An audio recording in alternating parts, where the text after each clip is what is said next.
Ahora toca el tiempo de exposición de la palabra, pero antes queremos darle la bienvenida a Jason. ¿Dónde está Jason por ahí? Un aplauso para Jason. Estamos muy felices, Jason, de que estés aquí con nosotros en esta tarde.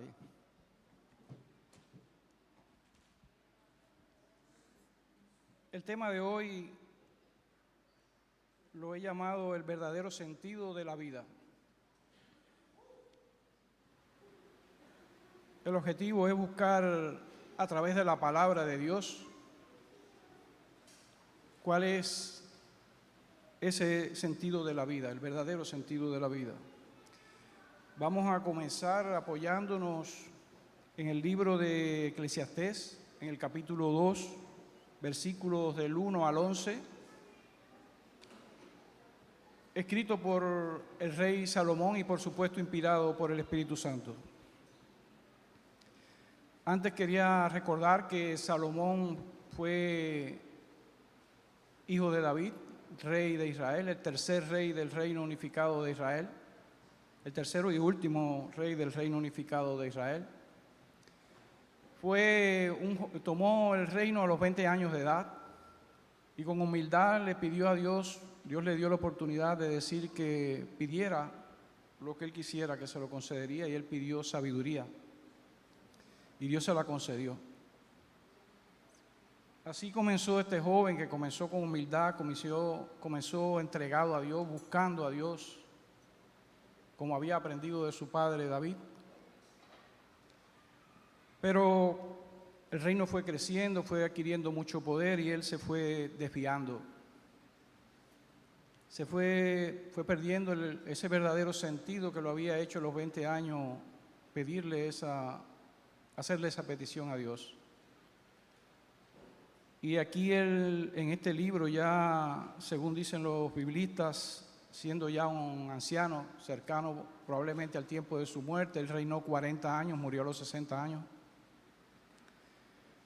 Cercano a ese tiempo escribió este libro de Eclesiastés, donde él hace una revisión de ese periodo de su vida, importante, interesante, que muy válida totalmente para nuestros días actuales.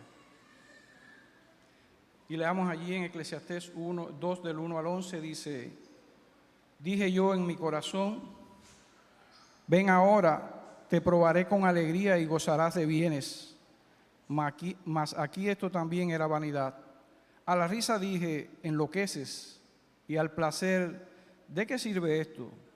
Propuse en mi corazón agasajar mi carne con vino, y que anduviese mi corazón en sabiduría, con retención de la necedad, hasta ver cuál fuese el bien de los hijos de los hombres, en el cual se ocuparán debajo del cielo todos los días de su vida.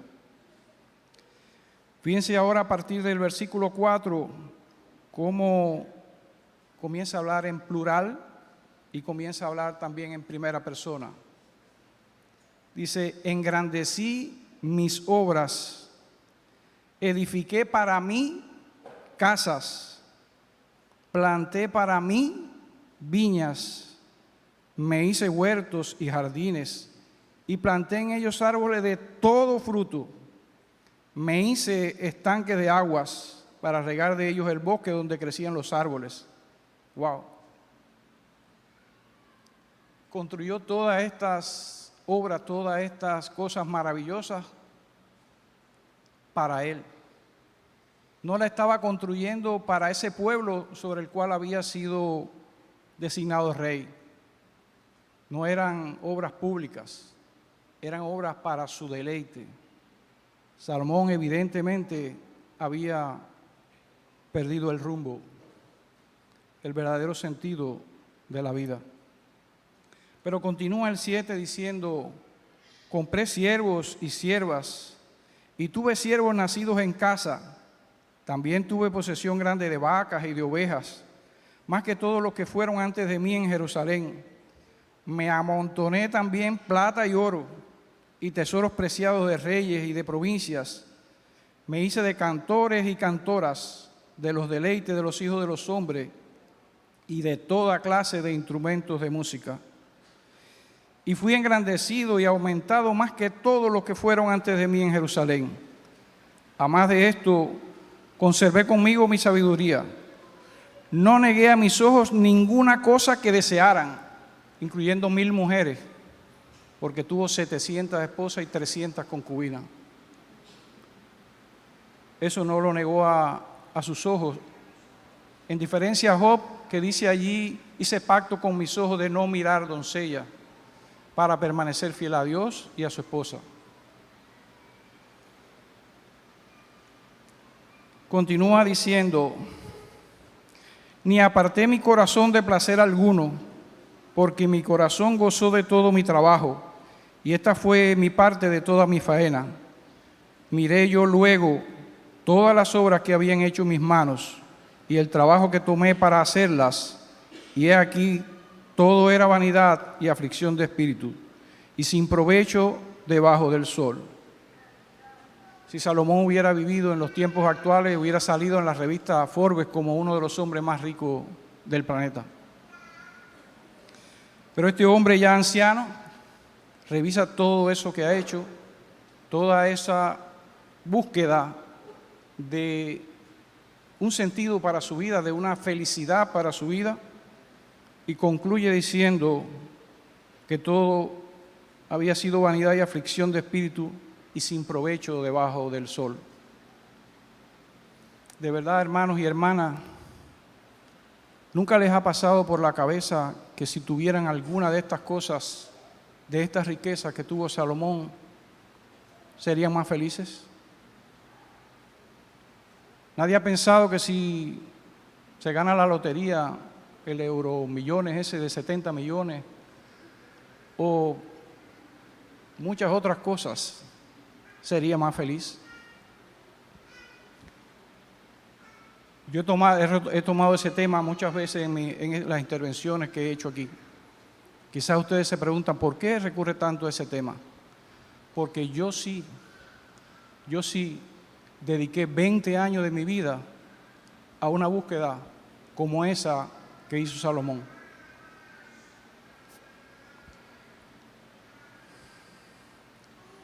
Me crié en un hogar cristiano. Me bauticé a los 15 años, entregándome al Señor y convencido de que era lo mejor que había hecho en la vida. Pero lo que no pudieron hacer mis profesores de la secundaria básica, aquí se llama eso, en Cuba se llama secundaria básica, inculcándome, preocupados por mí, el ateísmo científico para que yo no creyera, porque le preocupaba que de todos sus alumnos había uno allí que creía todavía en esas cosas. Y fue una batalla de enseñanza, de tratar de enseñarme, dándome libros publicados de ateísmo científico. Entre ellos recuerdo uno que se llamaba 100 grandes errores de la Biblia, hecho en la Universidad de Lomonosov, en la Unión Soviética. Lo que no pudieron, tuve un debate, fueron muchos los elementos que dieron esos profesores a apenas un adolescente, de que entré a la secundaria a los 12 años de edad y hasta los 15. Pero pude vencer, gracias al Señor, ese periodo y decidí bautizarme y de seguir confiar en el Señor, pese a toda esa montaña de elementos científicos ateístas que me dieron. Pero lo que no pudo lograr esa gente fue logrado después, cuando terminando mi secundaria tuve que ir becado a estudiar el preuniversitario y luego la universidad. Todo ese tiempo lo hice becado. Becado en Cuba significa vivir en la escuela. Estaba muy lejos de mi hogar y estaba todo el tiempo allí. Por supuesto, no se podía salir y no se podía tener una Biblia. Y lo que no pudo hacer aquellas personas, esos profesores en los cuales uno confía cuando tiene esa edad tan joven, lo pudo el no ir a la iglesia, el no leer la palabra, en ir dejando de orar. Y con el tiempo, eso me ocurrió gradualmente. Llegó un día en que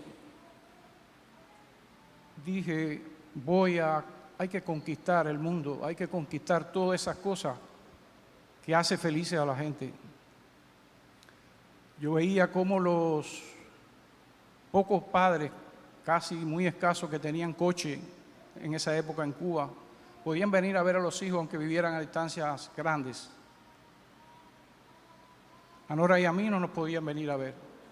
Y así muchos ejemplos de pobreza. Y un día me reuní con Nora, que ya era novia mía, que había pasado ese periodo de mucho tiempo que estuve hablando con ella para convencerla. Y le dije, Nora, vamos a conquistar todo lo que se pueda conquistar en este país. Vamos a comenzar por sacar 100 puntos en todas las asignaturas. Nada de conformarse con estar aprobado, ni con 90, ni con 95, 100. Ella aceptó mi propuesta y ahí comenzamos. Y comenzamos a sacar 100 y 100 y a estudiar con fuerza buscando esto. Y estuvimos el preuniversitario, la universidad, nos graduamos, comenzamos a trabajar, hicimos tesis trabajando a toda hora. Yo fui ubicado en un centro de trabajo a hacer mi tesis de grado y yo trabajaba mucho más que toda la gente que trabajaba ahí ya que estaban oficialmente, porque quería hacer una tesis de 100 puntos. Y logré la tesis de 100 puntos. Y Nora logró una tesis también impresionante. Y por supuesto nos ubicaron en buenos lugares. Y en un corto tiempo, Nora se quedó un poco atrás porque tuvimos los niños, nos casamos, tuvimos los niños. Y yo fui un poco adelante, aunque ella tuvo también muchos logros. Adelante quiero decir trabajar mañana, tarde, noche, sábado, domingo, buscando las cosas que no teníamos, porque cuando nos casamos no teníamos nada. Tuvimos un pequeño armario que construí con cajas de bicicleta que encontré en un lugar, y yo que no había hecho nunca nada de carpintería, construí ese armario para tener nuestra ropa, la poca que teníamos, que todavía existe. Ese armario tiene más de 46 años, en 10 días cumplimos 46 años de casados, pero y fuimos adelante y logramos todas esas cosas. Pronto fui promovido a jefe de departamento, llegué joven a un trabajo, recién graduado, con personas muy experimentadas. En poco tiempo fui promovido a jefe de departamento, después a vicedirector, después a director de la Dirección Provincial de Planificación Física de una provincia. En Cuba el papel de lo que es las regiones aquí se llama provincia, Cuba está dividido en país, provincia y municipio. En una provincia de 1.200.000 habitantes, fui el director provincial de esa institución, que tenía 400 y pico trabajadores, 15 oficinas en todo el territorio, que tenía coches, combustible, dinero, bienes, casa de visita, casa de alojamiento, comedores. Y luego seguí, y a eso le dediqué 20 años de mi vida. Tuvimos todo lo que se podía tener. Casa, nos las cambiaron 4 veces hasta tener una casa en el centro de la ciudad de Holguín. Coche, salario, todo lo que se podía, poder, fama, un montón de cosas que nos llenaron el vacío que teníamos luego de habernos apartado del Señor, luego de haber estado en rebeldía en el Señor. Y llegué a la misma conclusión, con mucha menos sabiduría que Salomón, llegué a la misma conclusión que él. Ahí no está el verdadero sentido de la vida. Y volví a Dios y me recibió con los brazos abiertos. Y volví a sentir eso maravilloso que hemos sentido todos los que un día decidimos entregarnos a Jesús.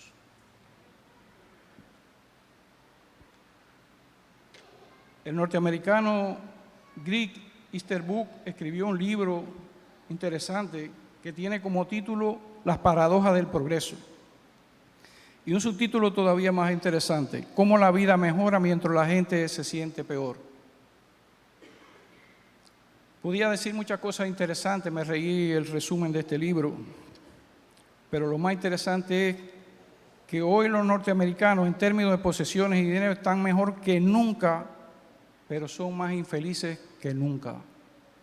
Y como le pasa a Estados Unidos, le pasa a Europa y le pasa a todos los países que han emprendido la búsqueda de la prosperidad económica en el mundo y se han apartado de Dios.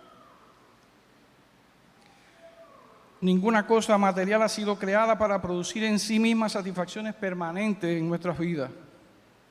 Y eso nos lleva al gran aprendizaje de este libro de Eclesiastés. Si todo el conocimiento que podemos alcanzar debajo del sol y todos los placeres que podemos experimentar y todos los bienes materiales que podemos tener no nos satisfacen, es porque lo verdaderamente satisfactorio no está en estas cosas, no está en esta tierra. C.S. Lewis, en su libro Medio Cristianismo, afirma que muchas personas encuentran difícil desear el cielo por dos razones fundamentales. Una, porque hemos sido entrenados para fijar nuestras mentes en las cosas de este mundo, en tener todas esas cosas de las cuales hablábamos anteriormente. Y porque no somos capaces de reconocer el deseo del cielo que todos llevamos dentro.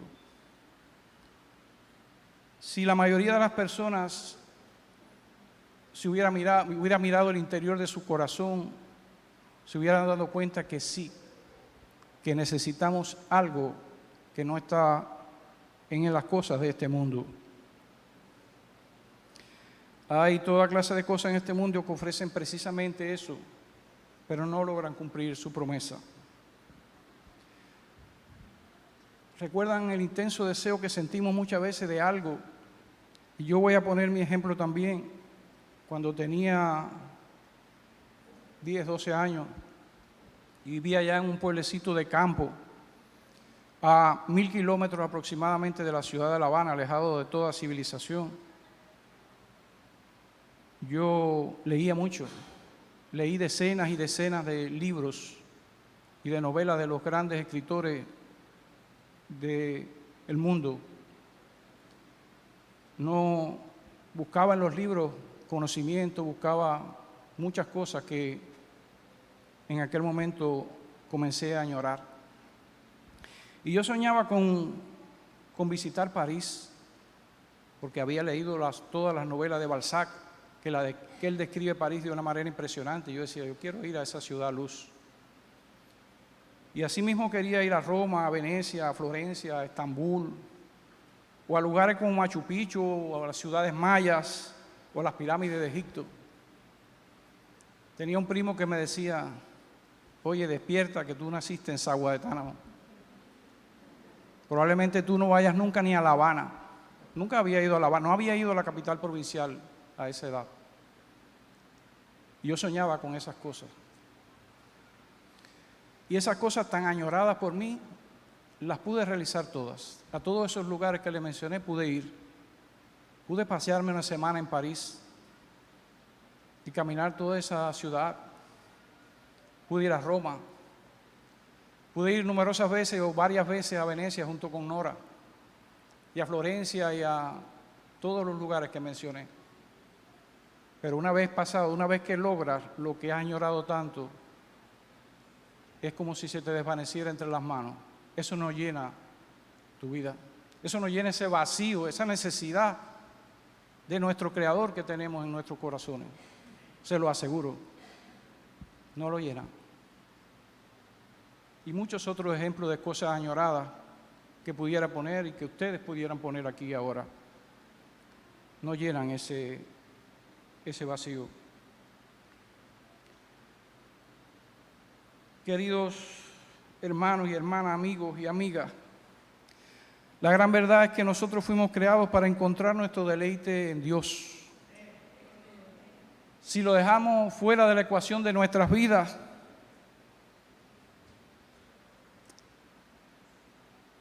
no importa los bienes, no importa el dinero, no importa los placeres, No importa los conocimientos que podamos tener y podamos experimentar, tarde o temprano terminaremos frustrados.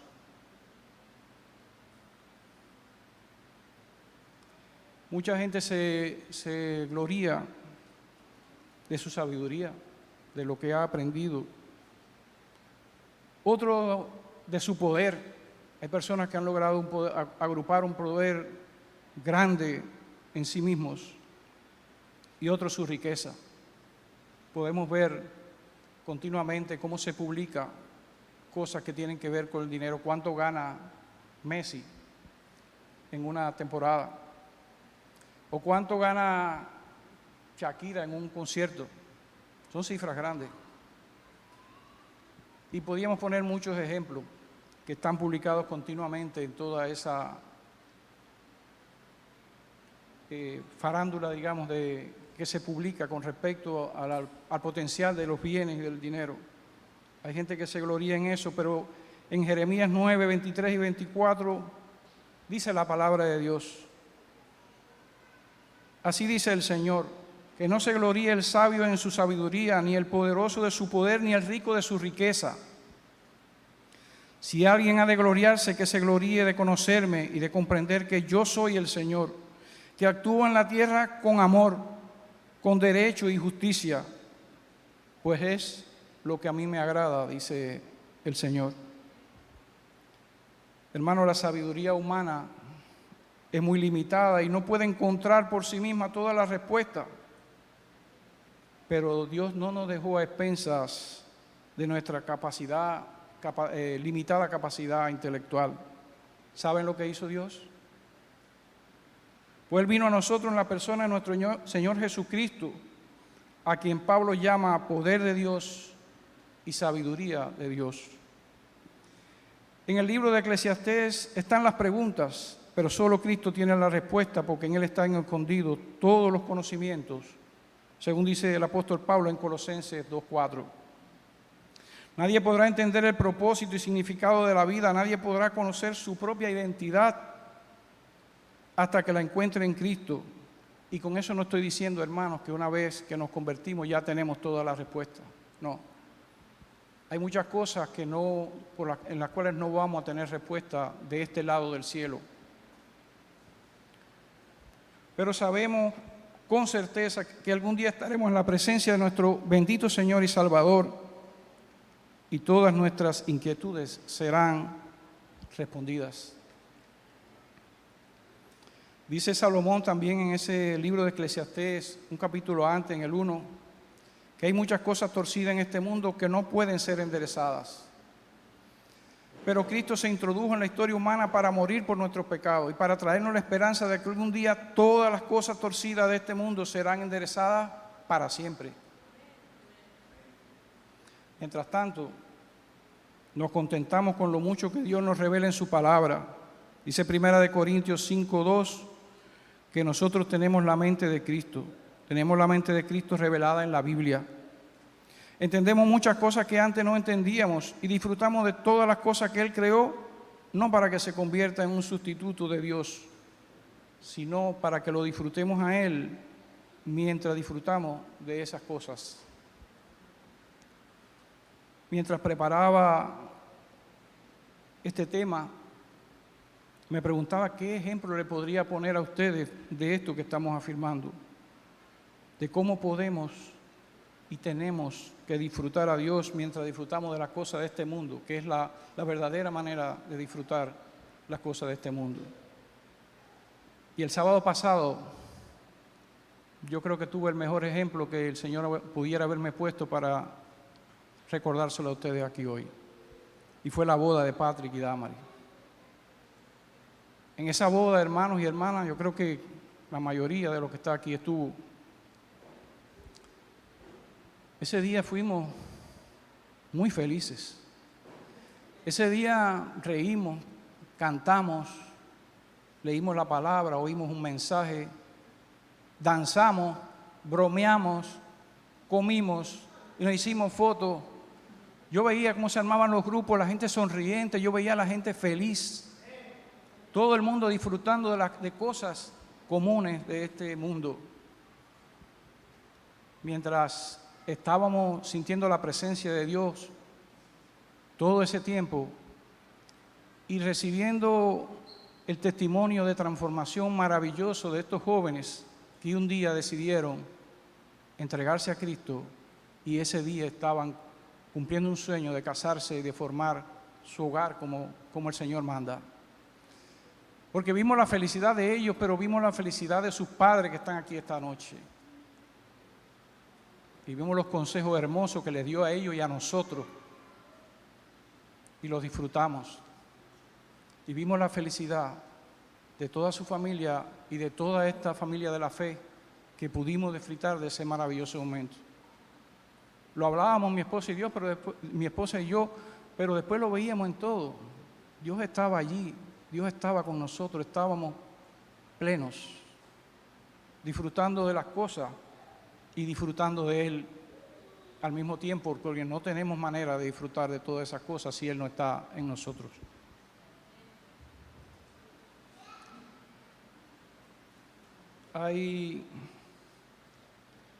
La palabra también alerta sobre que vendrían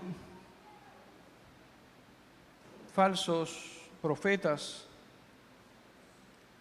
que tratarían de buscar otra manera de contener, digamos, el placer ese desenfrenado que tuvo Salomón, el que han tenido tantas personas en el mundo. Pero la palabra de Dios nos alerta y nos dice allí, 1 Timoteo 4, 1, 3, dice, pero el Espíritu dice claramente que en los postreros tiempos algunos apostatarán de la fe, escuchando espíritus engañadores y a doctrina de demonios, por la hipocresía de mentirosos que teniendo cauterizada la conciencia, prohibirán casarse y mandarán a abstenerse de alimentos que Dios creó para que con acción de gracias participasen de ellos los creyentes y los que han conocido la verdad. Mandarle a hombres que no se casen para que puedan servir a Dios si no tienen el don de continencia, lo llama el apóstol Pablo doctrina de demonios. No es así.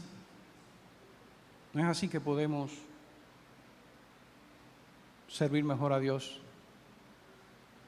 Y habla también de prohibir alimentos. Todavía hay lugares donde se prohíben y se habla de prohibir alimentos.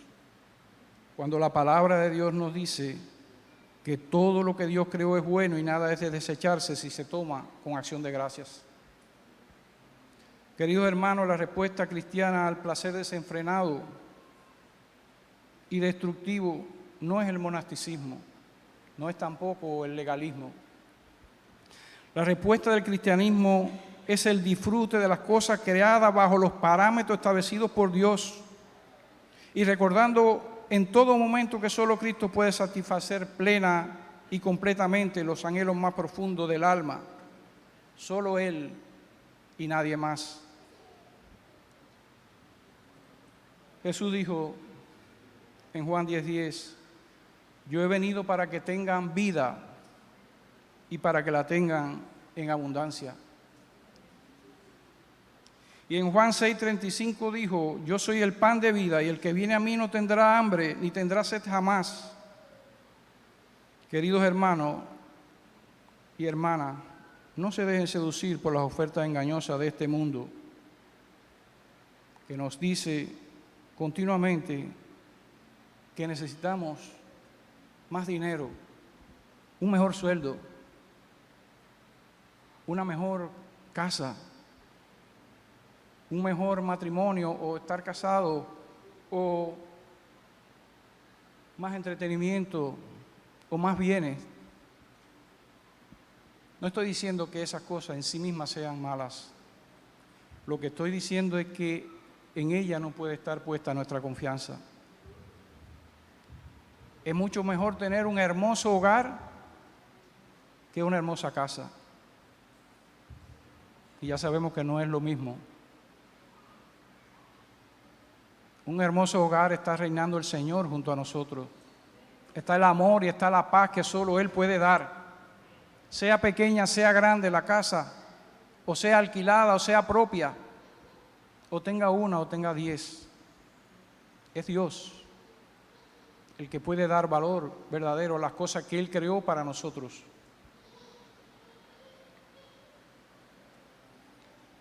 Dice el Salmo 16:1, me mostrarás la senda de la vida, en tu presencia hay plenitud de gozo, delicias a tu diestra para siempre.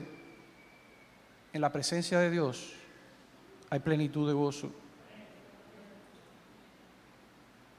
¿Hay o no hay plenitud de gozo? Hay plenitud de gozo. Dice también el Salmo 36:7, cuán precioso, Dios, es tu misericordia, por eso los hijos de los hombres se amparan bajo la sombra de tus alas. Qué hermoso estar bajo la protección permanente de nuestro Dios y nuestro Señor. Ahí hay seguridad, ahí hay la paz interior, esa felicidad que buscamos, está en Él. Dice el Salmo 73:5, ¿a quién tengo yo en los cielos sino a ti? Y fuera de ti nada deseo en la tierra. Contigo deseo las cosas de la tierra, pero fuera de ti nada deseo en la tierra. Sin ti no. Sin ti no. En la tierra solo Dios en Cristo puede satisfacer plenamente el alma humana, de manera que sustituirlo a Él por cosas materiales es 1000 veces más erróneo que cambiar espejitos por oro como hacían los nativos en América a la llegada de los conquistadores españoles. No busquemos en este mundo lo que este mundo no nos puede dar. ¿Saben lo que necesitamos todos? Reconciliarnos con Dios. Necesitamos el perdón de nuestros pecados, necesitamos el don de la vida eterna. Y eso solamente se puede obtener a través de Cristo. Venid a mí todos los que estáis trabajados y cargados, dice el Señor, y yo os haré descansar, en Mateo 11:28. Amigos y amigas que nos escuchan a través de las redes o que estén aquí, si aún no te has arrepentido de tus pecados, si aún no has recibido a Cristo, arrepiéntete de ellos y recibe a Jesús como Señor y Salvador. Él llenará ese vacío en tu corazón y tendrás en esta tierra una vida abundante y asegurada la vida eterna. Hoy Jesús llama a tu puerta. No estás oyendo este mensaje que no es mío, es de Dios. Si fuera mío, no tendría ningún valor. Hoy Jesús, como cada día, llama a tu puerta. No esperes para mañana, puede ser tarde. Abre tu corazón, arrepiéntete tú de sus pecados y recibe a Jesús y verás cuánto cambia tu vida. Verás que ese vacío va a ser llenado. Verás que una nueva luz aparecerá en tu vida, un nuevo sentido, el verdadero sentido de la vida. Te lo aseguro, porque muchas personas aquí lo hemos experimentado. Y te lo decimos a ti, te lo transmitimos a ti por amor. Jesús llama a tu puerta. No lo dilates más. Entrégate a Él. Aquí concluimos y nos despedimos de las redes, no sin antes recordarles que los invitamos nuevamente a este espacio el próximo domingo a las 11 de la mañana. Y recuerda, tú vales mucho para Cristo.